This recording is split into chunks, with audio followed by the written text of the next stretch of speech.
Welcome back. My name is Rudy. You're watching Alpha Investments, where we report the cardboard news, the upticks, the tanking, the good and the bad, the dirty and the clean, the failures and the success of what can make it through time. So, on year 9 of Alpha Investments, season 9, ooh, I like that, of Alpha Investments, enough of you all have blown up my inbox requesting me to do a follow-up on the Pokemon world, specifically with Scarlet Violet and, of course, Sword and Shield from the previous block. We'll start with Scarlet Violet. Okay, then we'll go back to Sword and Shield here. I'm finally getting caught up here, so videos are going to start picking up again. We'll get back to normal as we get ready to approach the infamous May, where we have the Modern Horizons 3 and the Flesh and Blood Mistveil. The first... Dude, have you seen some of the marvels of that? Anybody? The anime? Like, dude, it looks crazy. Okay, so Scarlet Violet, first things first. We have SVO1, which is base, SVO2, which is Mr. P, no giggities, SVO3, and of course going into the Paradox, and of course he had a little specialty stuff in between with our new temporal set. All Pokemon Scarlet Violet products are still deemed very negative, very pessimistic by the open market.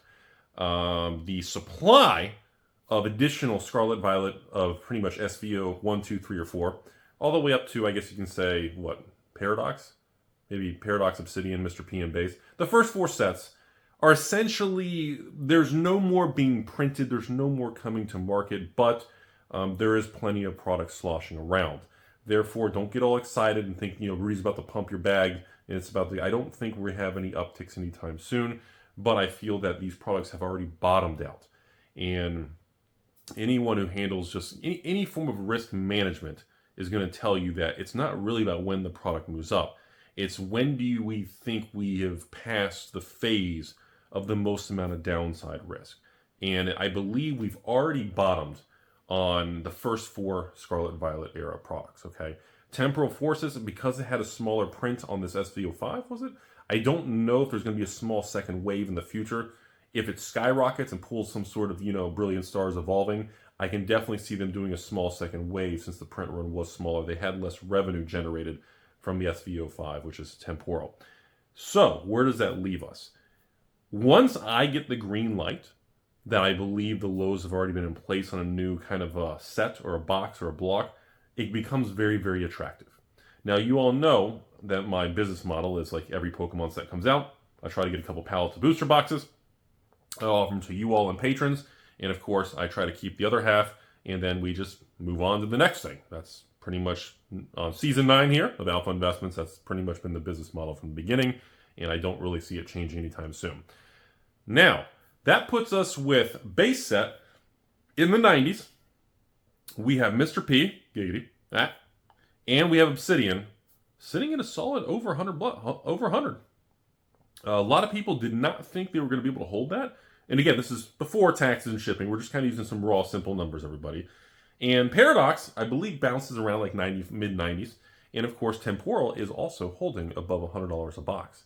Now, these are all, to the average Timmy, average short-term person, all of these may seem very bearish. Well, Rudy, 3 of the 5 distributors in the United States that sell Pokemon, wholesale Pokemon boxes alone are $95 to $101 a box. I don't understand why are you so positive?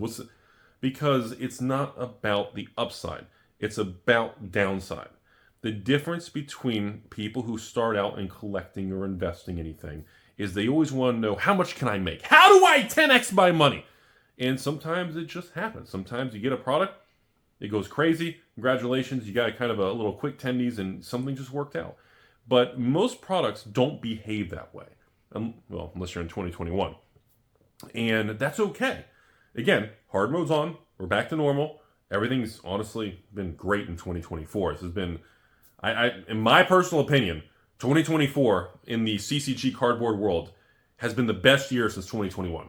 2022 and 2023 were just rough on stores. This just a whole, because just everybody refused to adjust on print runs and downwards. And everybody was resistant to it, resilient, and nobody wanted to make those dirty cuts on top line revenue. And the market kept cutting down, and everybody was slow to read. It was just a tough thing. But 2024 has been phenomenal. I mean, Magic had, one bad set, Karlov? Pokemon, everything's been great. Flesh and Blood, heavy hitters. Well, I guess that was end of 2023. But call it 2024. or beginning of 24. Let's just call it a 2024 set. I mean, everything across the board. I mean, One Piece, Magic, Pokemon, Flesh and Blood, the Sorcery releases. I mean, I guess Disney Lorcana is booming still. Star Wars Unlimited is booming. I mean, even Yu-Gi-Oh, which I don't even cover, has been doing quite well on everything. It's just things have been doing well. You know, these are all the companies that continue to, they survived the 2-year crash. And now, like I said, anyone who was able to navigate, push forward through a bad market, I mean, congratulations. When the markets turn, the world's going to be your oyster kind of thing, you know? And of course, you know, yeah, I know, Wicked Witch is dead. Cynthia Williams, CEO of Wizards of the Coast, we know. Okay, so Scarlet Violet looks really good.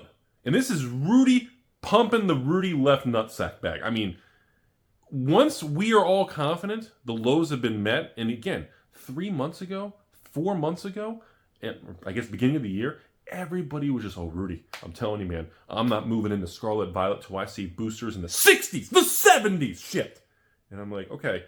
And that's the difference between people who just understand and are in tune, like instinctually with this crap long term. Pokemon, it doesn't matter. You don't need to hold out and assume timing the market to try to get an extra $5 off a box. It's such a shallow game that people and speculators try to do. Because in the big picture, as we've said a million times over, let me give you guys a great example. So when we had the last reprint of Sword and Shield era, Lost Origins Silver Tempest, in order for me to get additional Lost Origins, or to get more than one case with the normal, I don't know what it was at the time, $90 a box or something, pre-price increases. In order for me to get, like you guys saw in some of the Rudy behind the scenes videos, like an extra pallet of Silver Tempest, 1,000 or I combined that with 1,000 boxes, pallet and a half, and a pallet of Lost Origins. In order for me to get that quantity, like distributors jacked up the price on stores, and that's normal behavior. You can hate distributors, be angry, but that's normal behavior. So, you know, to the distributors who had it, I was like, hey, Rudy, do you want Lost Origins? Final reprint, this is it, do you want it?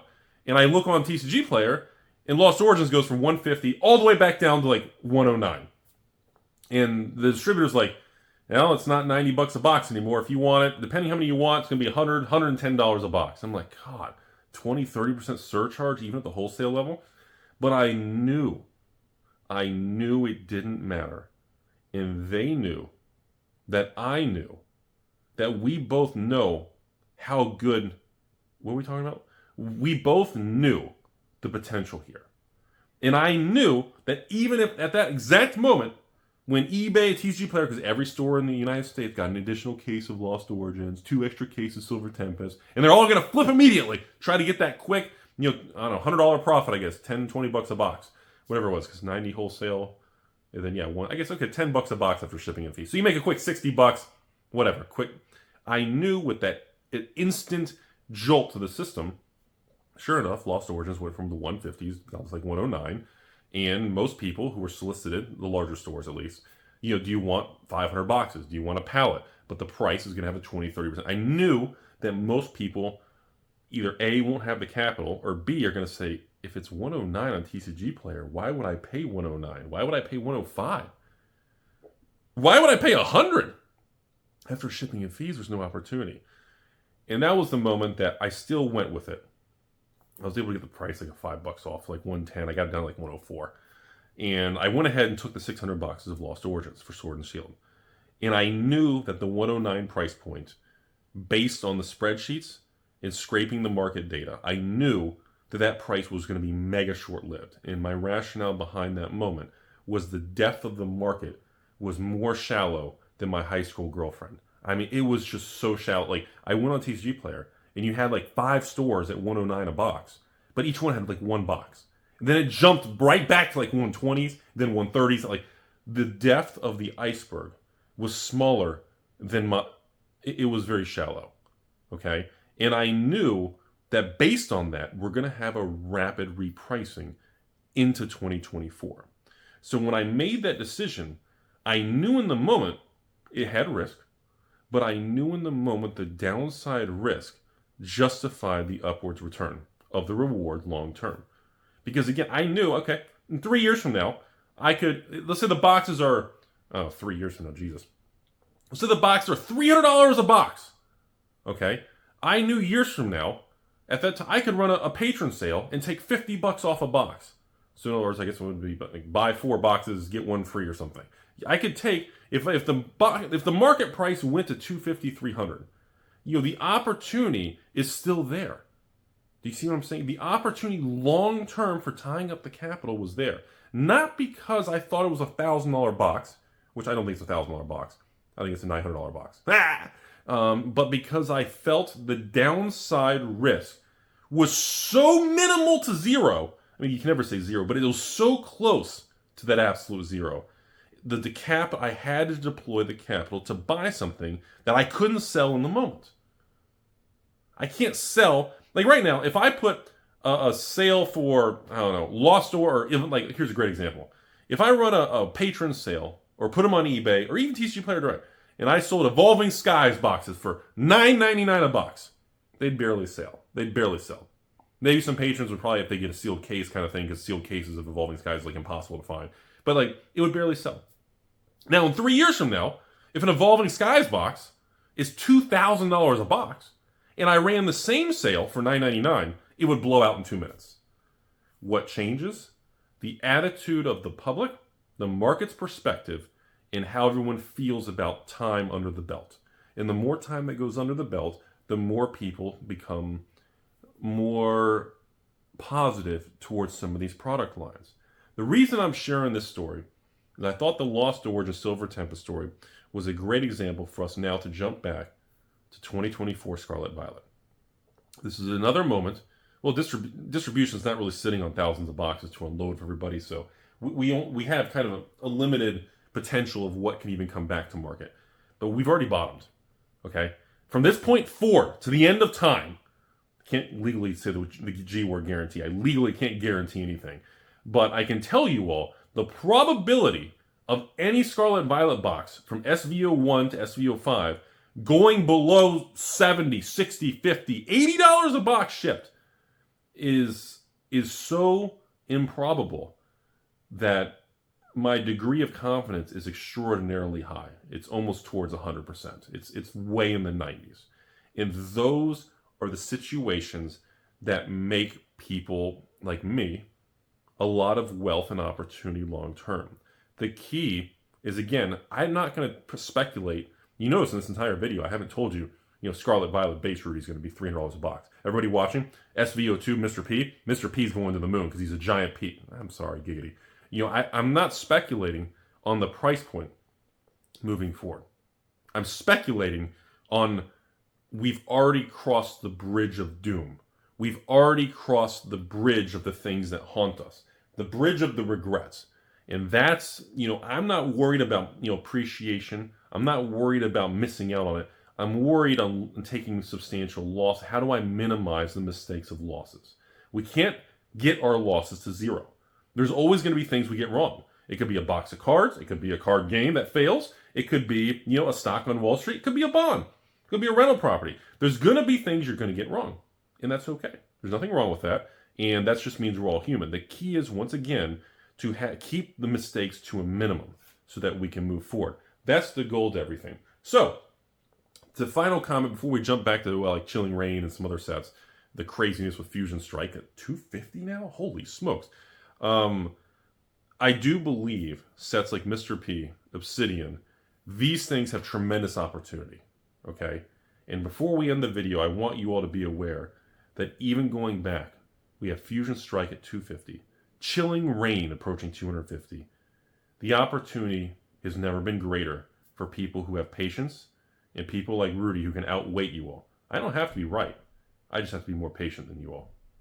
Have a beautiful day.